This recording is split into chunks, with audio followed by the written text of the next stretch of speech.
Imana Data wa twese muri iki gitondo kuko yongeye kwemera ko turamukira mu biganza byayo, duhana umugisha twese mu izina rya Yesu.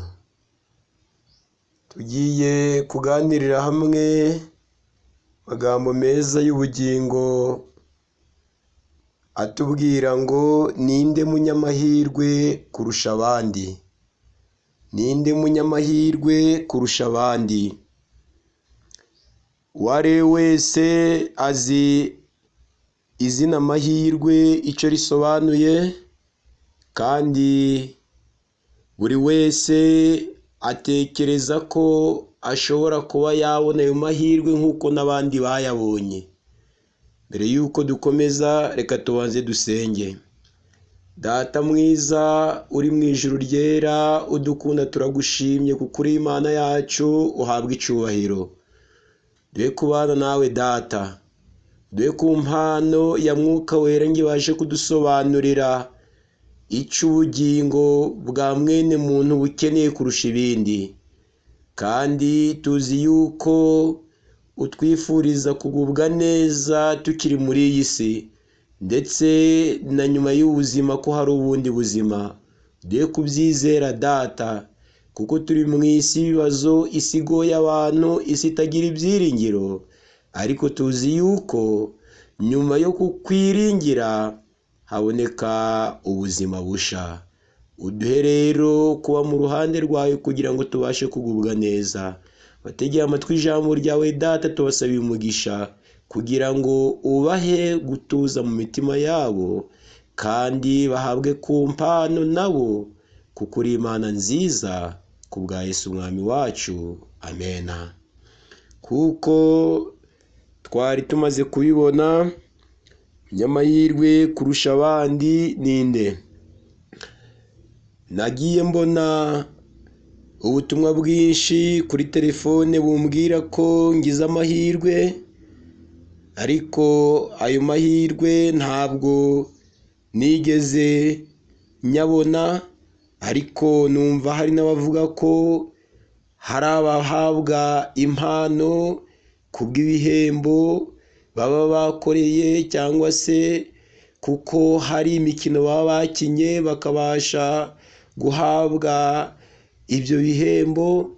Yewe hari abahanzi b'ibyamamare bahabwa ibihembo, hari abakinnyi b'amafilime, hari ibirangire mu mupira w'amaguru, yewe hari abasiganwa, yewe hari n'abagerageza amahirwe mu guhinga, mu korora, mu gucuruza, mu kubaka amazu. Ibyo byose bikubiye mu ijambo rimwe ryitwa amahirwe.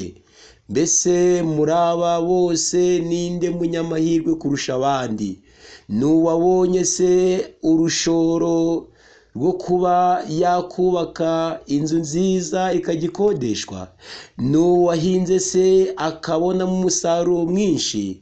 N'uwabashije se kugera ku gikorwa runaka yatekereje mu gihe runaka kikagerwaho nk'uko yabyifuje? Ese umunyamahirwe muri aba ninde?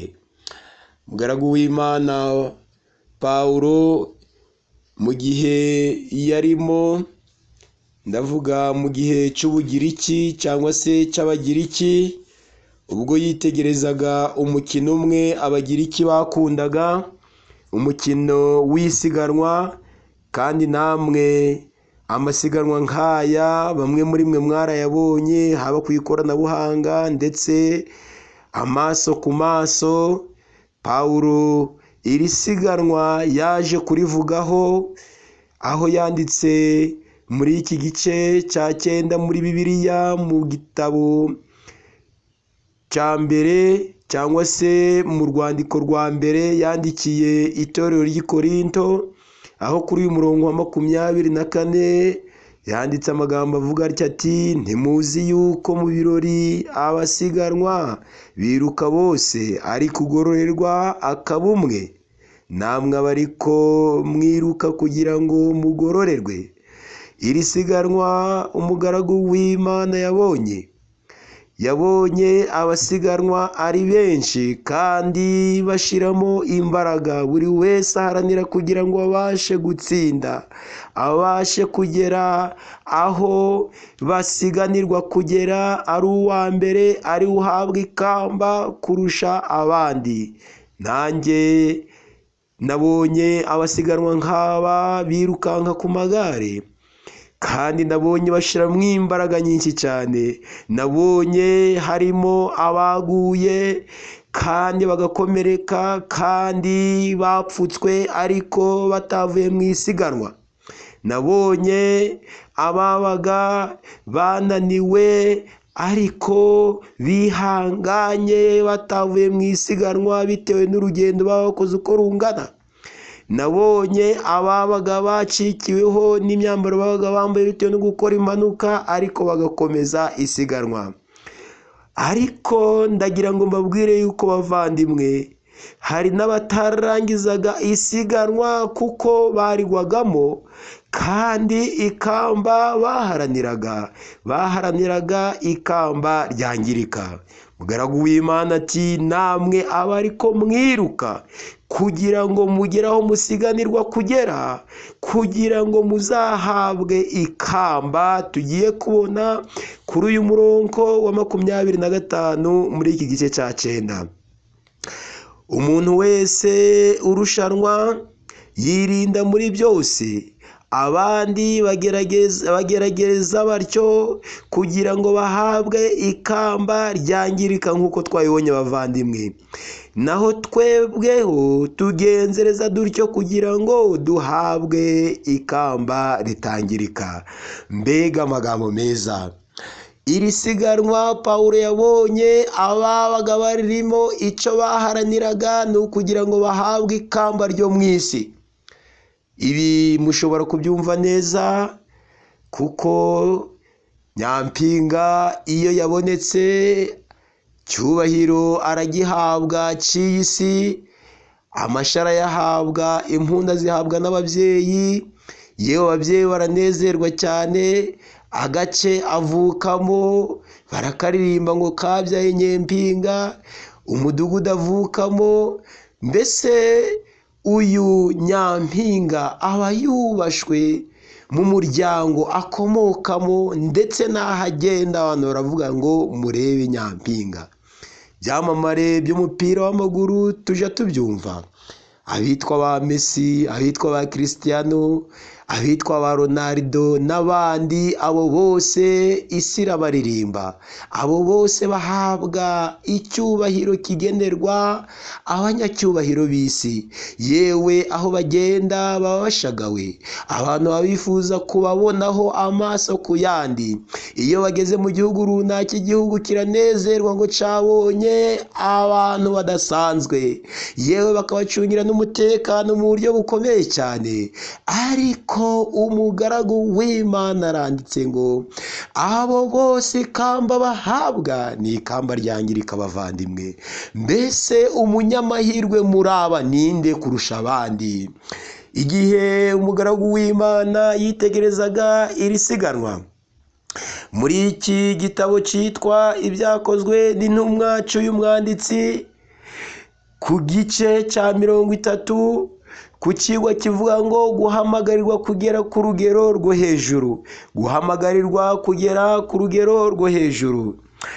Ahangaha yagaragaje abarushanwaga imyitwarire yabo kandi baharanira ikamba ryangirika kugira ngo babashe kuririmbwa muri iyi si, babashe guhabwa icyubahiro kigenerwa ababashije gutsinda.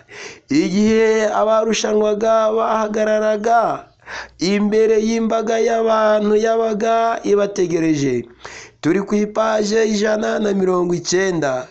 igihe babaga bahagaze imbere y'imbaga y'abantu ibategereje, amazina yawe yarasomwaga, kandi niko bigenda na mbere y'uko abantu batangira isiganwa, yewe na mbere y'uko abakinnyi batangira gukina umupira w'amaguru habanza gusuzumwa amazina yabo niba ko karibo na nimero zabo, kugira ngo babashe kubakurikirana kandi bagahabwa n'amabwiriza ajanye no gusiganwa. Abavandimwe, isiganwa ryose rigira amabwiriza, kandi batangiriraga rimwe, maze guhangwa amaso y'abaje kubareba bikabatera kwiyemeza kubona intsinzi kubw'ishaka ry'abaje kubafana. Abafana bawo namwe mujya mubabona, abafana iyo bari gufana abakinnyi bashiramo ishaka ngo banezeze abafana. Iri siganwa umugaragu w'Imana yabonye niko ryari rimeze, kandi abashinzwe imikino babaga bicaye hafi yabo, kandi aho batangiriraga kandi ndetse bakaba ari naho barangirizaga, abashinzwe imikino kugira ngo bakurikirane irushanwa kuva mu itangiriro ryaryo kugeza ku musozo, kandi ngo bashobore guha igihembo watsinze nyakuri. Igihe umuntu yageraga aho irushanwa rirangirira ari uwa mbere ariko yishe amabwiriza, abavandimwe, yisiganwa, ntabwo yahabwaga igihembo. Tekereza urugendo yakoze, umunaniro yagize, wenda yanaguye afite n'ibipfuko, ariko kuko ari imwe mu mabwiriza yishe agenga isiganwa, ntabwo yahabwaga ikamba. Tujya tubyumva aho hari ibyamamare byahawe ibihembo, ariko rimwe bakaza gusanga yuko ngo bakoreshaga imiti runaka ibongera imbaraga, amakamba babahaye, icyubahiro babahaye, ibyo byose bakabibambura kuko ngo basanze hari ibwiriza bishe. Niko nsomye. Muri aya marushanwa rero habagamo ingorane zikomeye, namwe muraziza ntitwavuze. Abantu bamwe ntibakiraga ubumuga mu buzima, bayakuragamo. Byari bisanzwe ko bamwe bagwa mu nzira, abavandimwe, bakava amaraso mu kanwa ndetse no mu mazuru, kandi rimwe na rimwe hari uwapfaga ari hafi kurangiza ngo ahembwe, akagwa hafi naho bari bagiye kurangiriza isiganwa.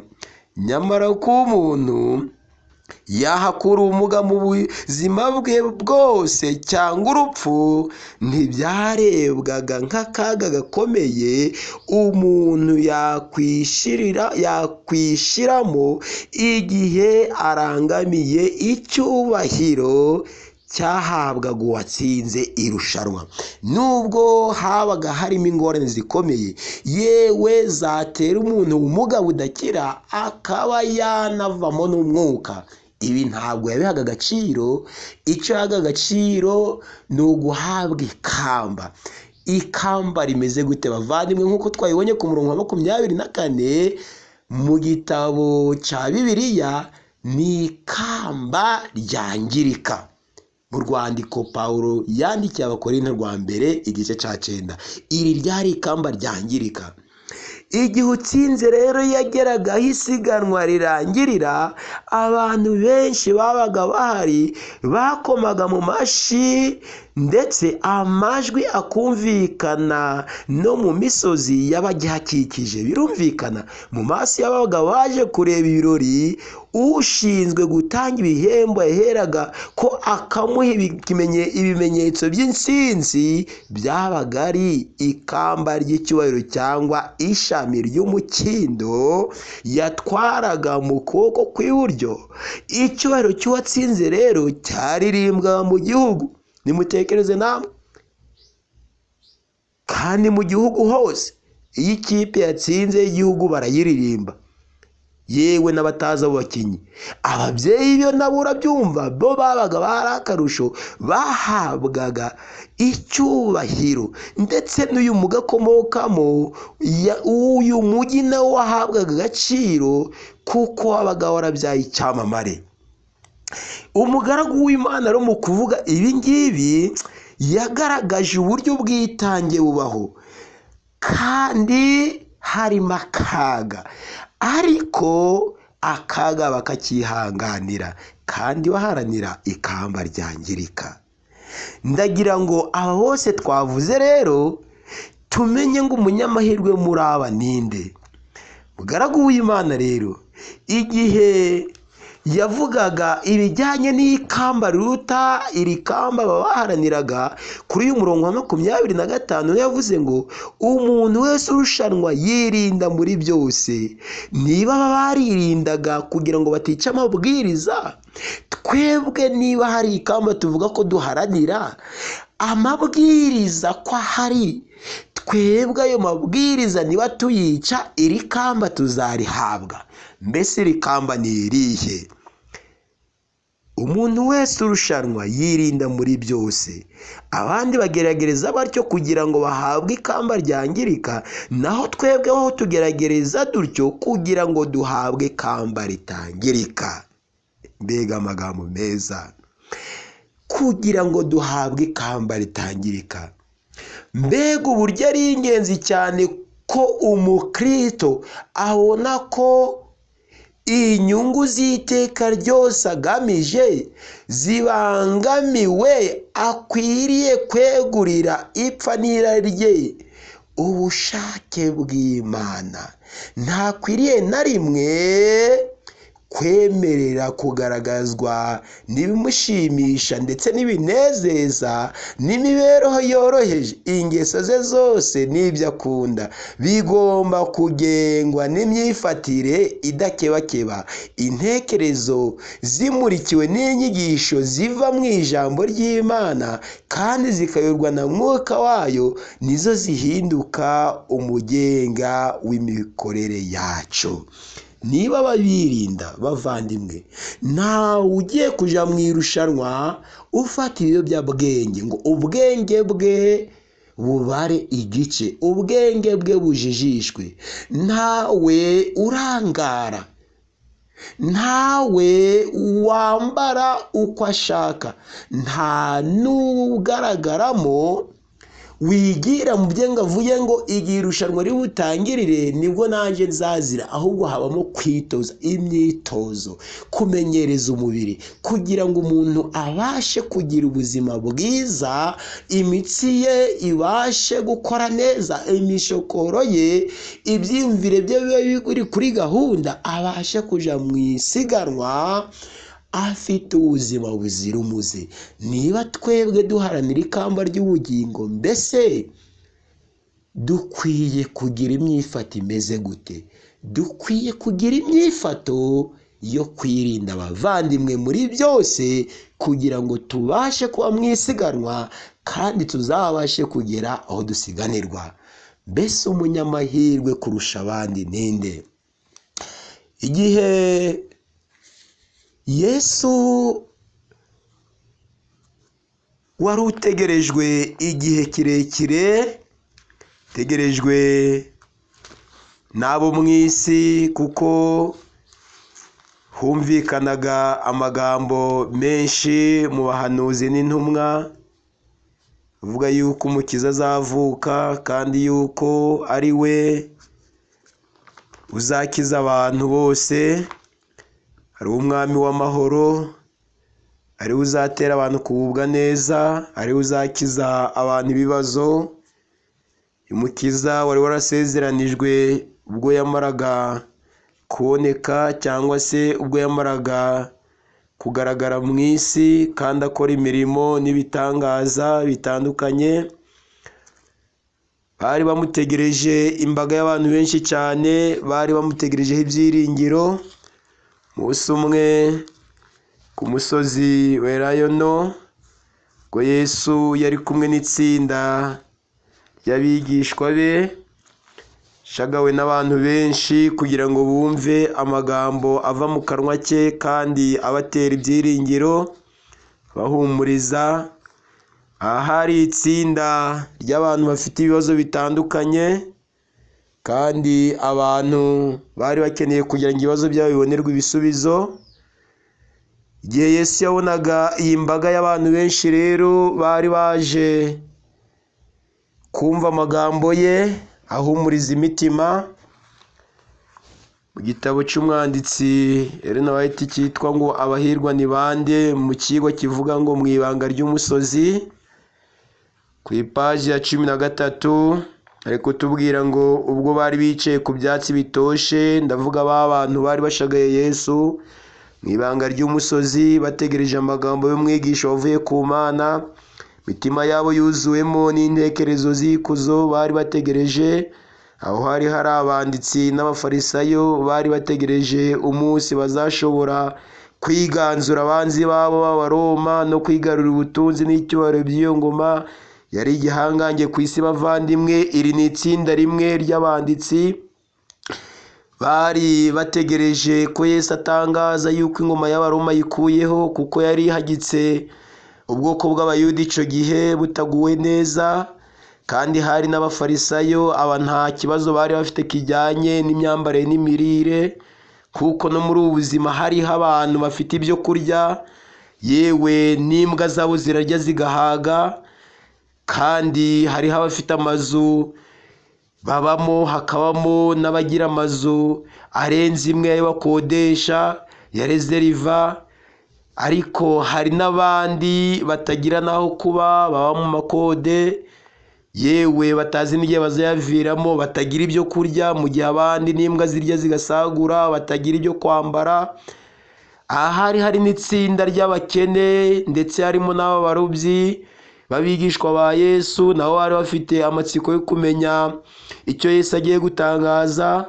Hari harimo imyenda, harimo bafite utuzu tw'utururi ndetse n'utwambaro duciriritse. Abo bose bari bategereje amagambo y'umwigisha abasha guhumuriza imitima yabo, kugira ngo Yesu atangaze ko ubukene babuvuyemo, Yesu abatangarize ko utuzu tw'utururi batuvuyemo. Bavandimwe, twa tuzu tw'ivundi, aho usanga umuntu ari mu cyumba kimwe nacyo kitamukwiye, ibikoresho akoresha, amasahani, amasafuriya, ibyo avomesha, ntiharyama, ntihatereke imbabura, utwo ni utuvundi. N'aba bari bari muri iri tsinda, ariko icyo bose bari bahuriyeho ko ari ukugira ngo bose Yesu abashe gukemura ibibazo byabo, kuko bari bazi yuko aje ari igisubizo ku bibazo abantu bari bafite.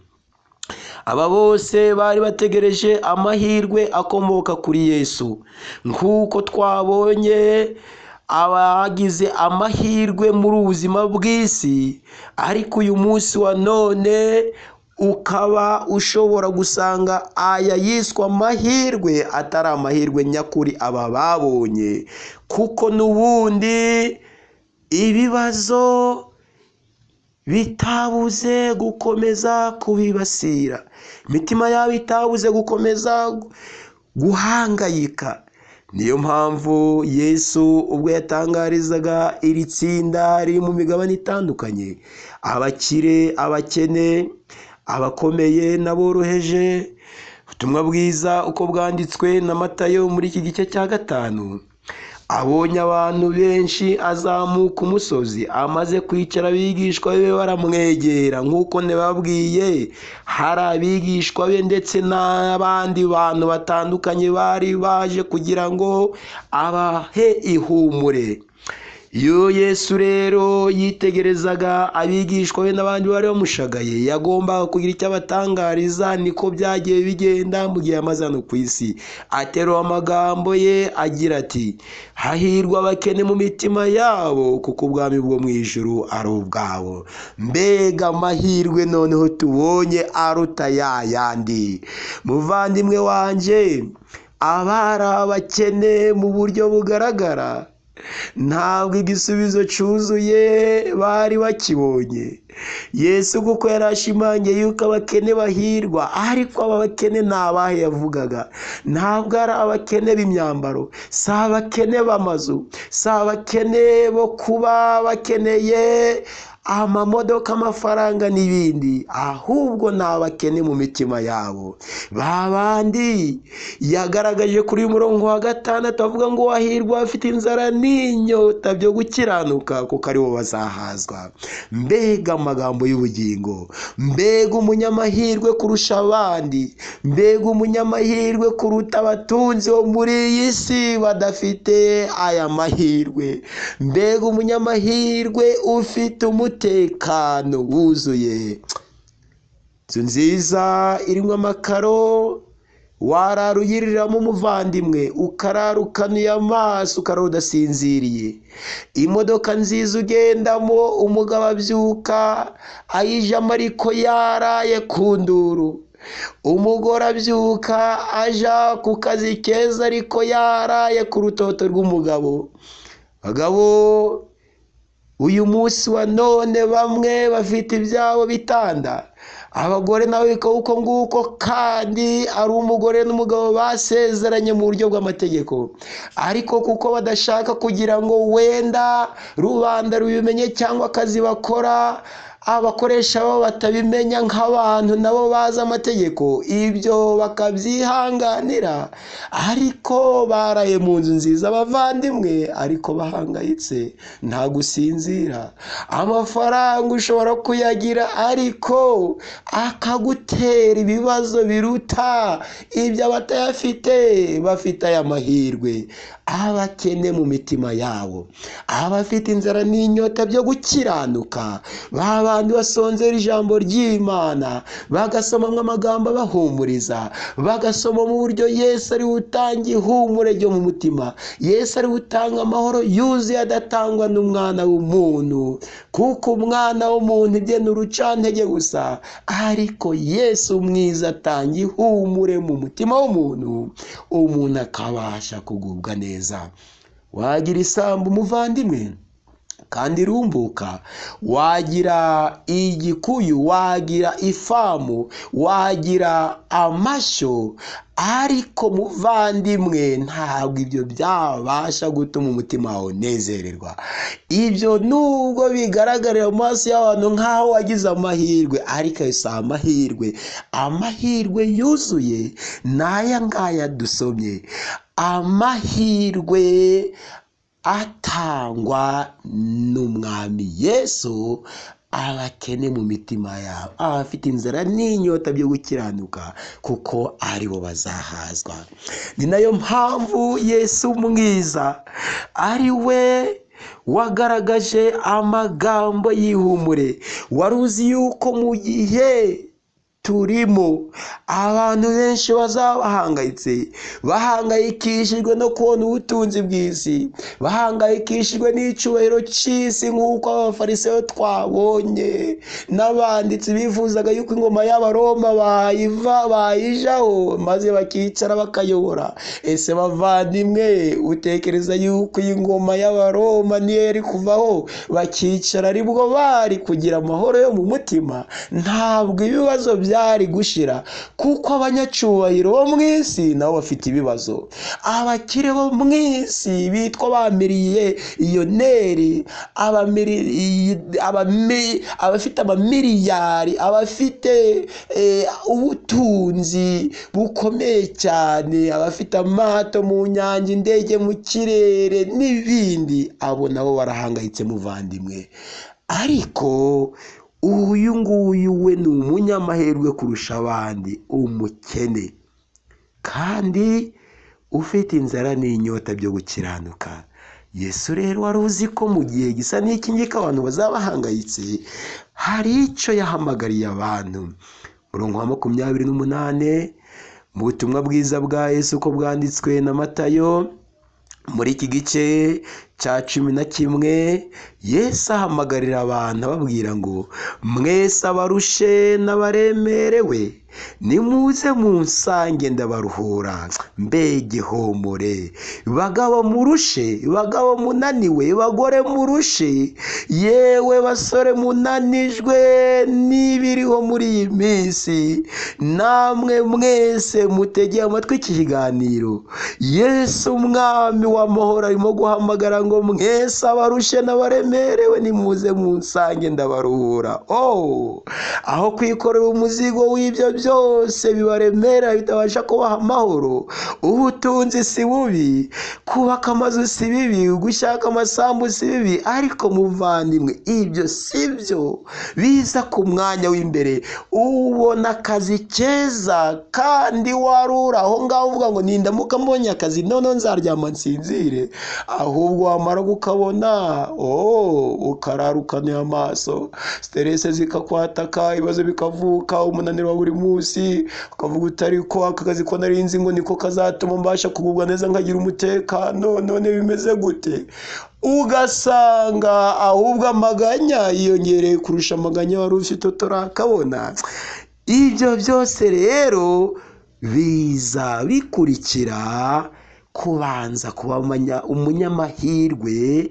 Amahirwe ya mbere ibyo bigakurikiraho. 29, mwemere kuba abagaragu banje kandi munyigireho, kuko ndi umugwaneza kandi noroheje mu mitima, namwe muzabona uburuhukiro mu mitima yanyu. Imana yacu ihabwa icyubahiro, kuko kunkorera kutaruhije n'umutwaro wanje utaremereye.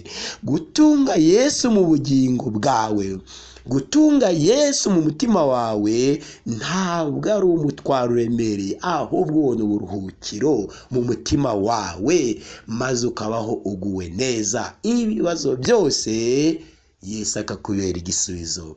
Mwene data, muvandimwe, reka nkurarike muri uyu mwanya kugira ngo ube umunyamahirwe kurusha abandi bose twabonye b'ibyamamare, kuko icyubahiro cyo mu isi kirarangira, ubutunzi bwo mu isi burarangira, niyo butarangira urawusiga. Ababaye ibyamamare igihe kiragera bakava kuri mode cyangwa se bakibagirana, ariko uyu munyamahirwe ntazibagirana. Reka ngusabire kugira ngo Imana Data wa twese igushoboze kuba mu ruhande rwayo, utuzese mu bugingo bwawe ngo nawe umunyamahirwe muri uyu mwanya, maze bizatume uba umunyamahirwe uzabaho na nyuma y'ubuzima, mu izina rya Yesu. Urakoze Data, kuko wongeye kutumenyesha ijambo ryawe.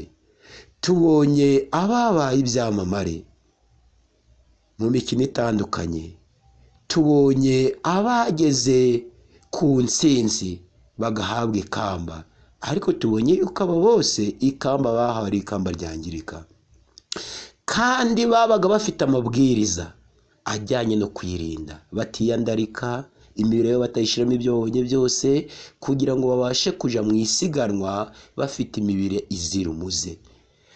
Abaharanira ikamba ry'ubugingo, dukwiye natwe kugira amabwiriza tugenderaho y'ijuru, nk'uko isi igira amabwiriza nayitanga.